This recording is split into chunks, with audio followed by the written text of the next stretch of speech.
I'd like to return to All That Is Odd, if there is time, of course, but I think we'll now move on to Suman Gopinath. Suman, sorry about this. I think you were the last speakers for the session. But could we talk a bit about your career before you began Collab? Hello. Yeah. A little bit of my own history before. Yes. You are working with Sakshi and in the regular gallery space. Yeah, I worked with Sakshi Gallery for about 9 years. And in fact, I strayed into it because I have a background in literature. And then I started working in Sakshi Gallery in 1999. And I must say the stockroom in Sakshi Gallery was more than a repository. It was like a launch pad to a world of possibilities, looking at different artworks, thinking about their histories. So after 9 years, I thought it was, I had a practical exposure to art, and I thought what I needed was a critical kind of perspective.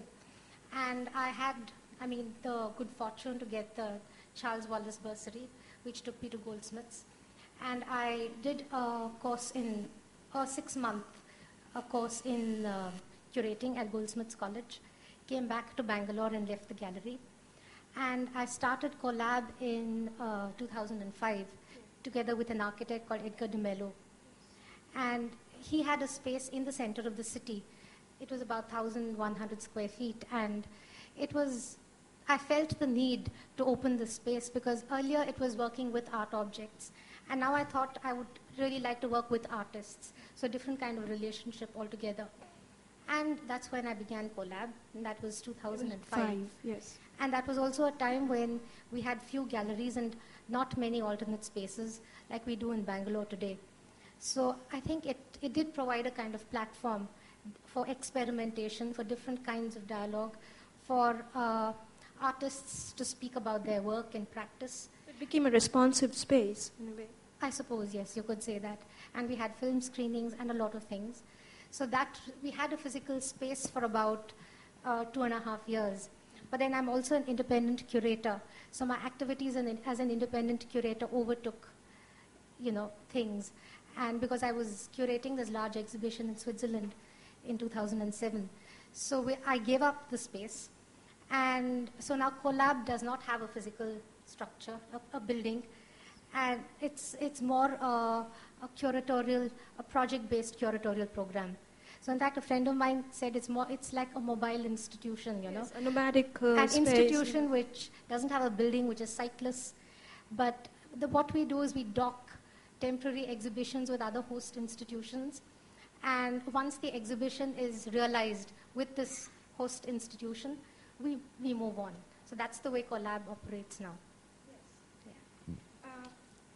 Would you like to talk a bit about your recent project on Nasrin Mohammadi and the series of lectures which already has started? Yeah, these are two of my most recent curatorial projects. One is it's actually called Representing Histories,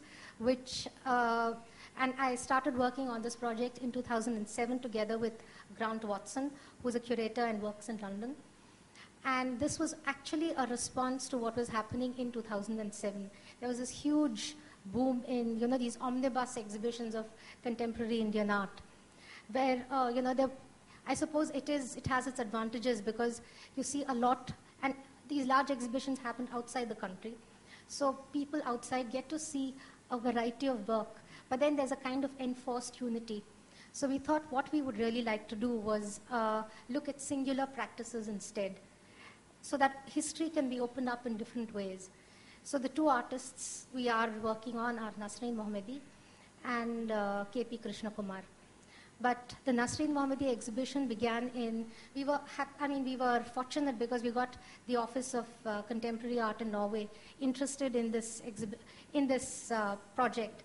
It's a research-based project which is trying to build a body of knowledge around Nasrin Mohammadi through using different formats, using exhibitions, seminars, lectures, and probably a reader at the end of the exhibition.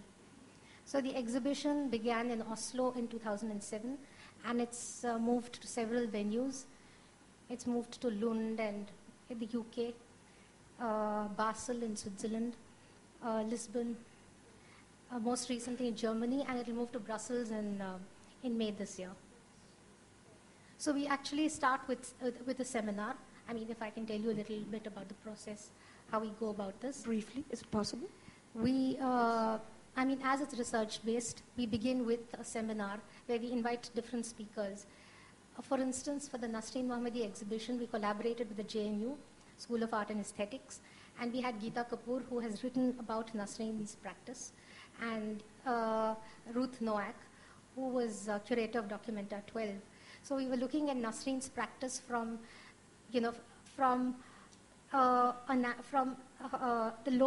where she produced her work in Baroda, and the context in which she made her work, and also looking at how Nasreen was placed in an international kind of exhibition like Documenta. And then we'd also invited a lot of her colleagues and friends and students who could, so it was like an oral history about the artist. Since collab is something which is not the usual commercial gallery where you have to meet the budgetary constraints and all, may I know who are your sponsors? We don't have sponsors. We just collaborate with different institutions. And as I told you, we've been lucky with the institutions we have collaborated with. So it's all our seminars have taken place at JNU in Delhi.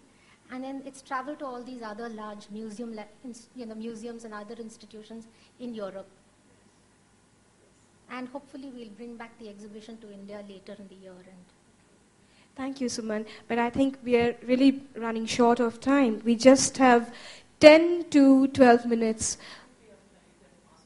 Yes, can we? Okay, thank you. Yes, yeah.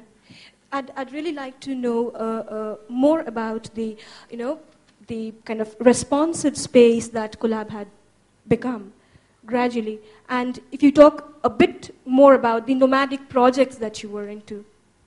No, maybe you asked me about the lecture series as well, which I didn't. Yes, if you would like to talk about the lecture series, yeah. but I think we can also talk a bit about the nomadic, curriculum. As I said, having a physical space and a building does have its advantages because you can plan exhibitions, programs, keeping the building in mind. But then on the other hand, I find that it's quite liberating not having the space as well. And because in Bangalore at the moment, you do have a lot of other spaces that you can work in. And it gives you the chance to collaborate with a lot of different people.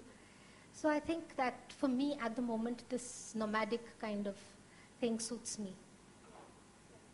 Let's talk about the lecture series. Yeah, the lecture series is actually grew out of this, of the earlier program representing histories.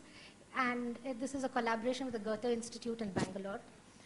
One of the things I found most interesting when I was at Goldsmiths was listening to so many different people who had come, who used to lecture there and who came from different parts of the world.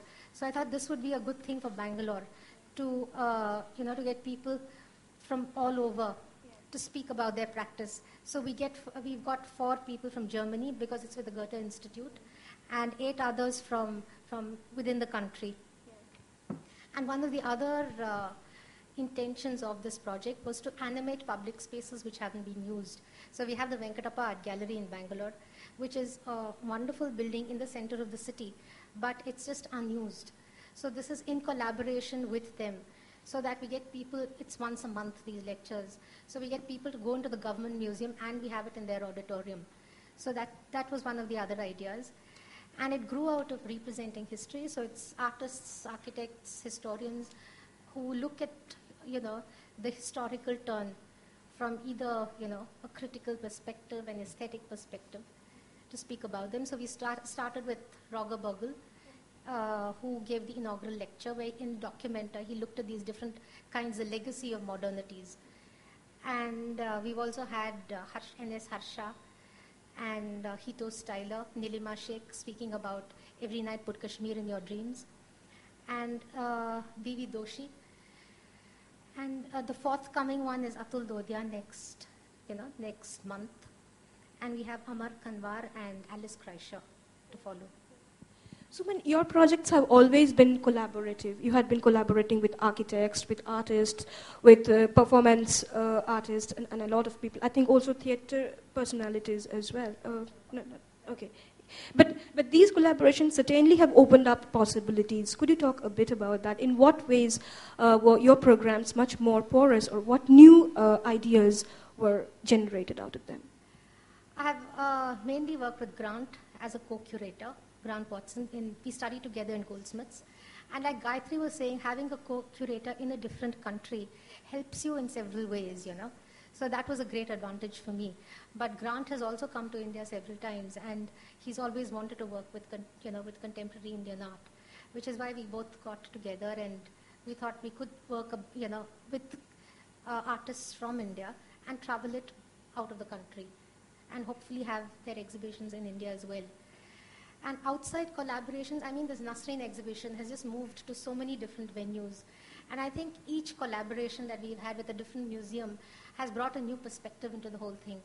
Because it has never looked the same. It's changed with each venue. We've added more material. And for instance, in Basel in Switzerland, we worked with the curator Adam Szesmik, who in fact enthused another architectural company in Basel to look at Nasreen's work. And in fact, the exhibition design was made by them. So I think it just brings a whole lot of different, elements. But how what is the kind of model that you had been following?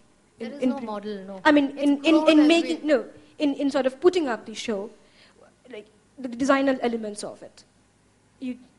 Because it kept on changing venues, and could you talk a bit about the strategies that you were following? It began in Oslo, where, it was... Please carry. We had her photographs, archival material, notations, and drawings, of course. So, as I said, the design changed with each venue because of our collaborations with the curators and we didn't follow a model. It grew with every space that we moved the exhibition to. Thank you, Suman.